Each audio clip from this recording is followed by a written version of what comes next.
ඔන්න අපි අද විස්තර අරගෙන ආවේ ලෝකෙ ලොකුම ඇස් තියෙන කාන්තාව ගැන. මේ කාන්තාව තමයි ඇමරිකා එක්සත් ජනපදයේ චිකාගෝවල පදිංචිව ඉන්න කිම් ගුඩ්මන්. ලොකුම ඇස් කිව්වට මේ කාන්තාවට තියෙන්නේත් සාමාන්‍ය පුද්ගලයෙකුට තිබෙන ප්‍රමාණයම ඇස් දෙකක් තමයි. ඒත් මේ කාන්තාවගේ ඇස් ඉවතට නෙරා මේ ප්‍රමාණය මිලිමීටර් 12ක්. සාමාන්‍ය පුද්ගලයෙක් ඇස් දෙක ලොකු කළාම ඉවතට එන්නේ මිලිමීටර් 3ක් විතරයි.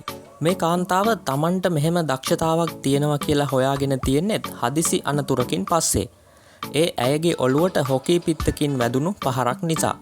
ඒ පහරත් සමග ඇගේ ඇස් වෙනදාට වඩා විශාලව ඉවතට පැනලා තියෙනවා. ඉතින් දැන් ඈනුමක් ගියත් ඇයගේ ඇස් මේ විදිහට ලොකු වෙනවලු.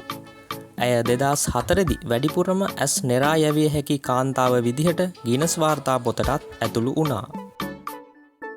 එහෙනම් තවත් දවසක හරියටම මේ වෙලාවට හමුවෙමු. රැඳී ඉන්න අපිත් එක්කම මේ ලෝකෙ ලොකුම දේ හොයන මෙගා ලිස්ට්.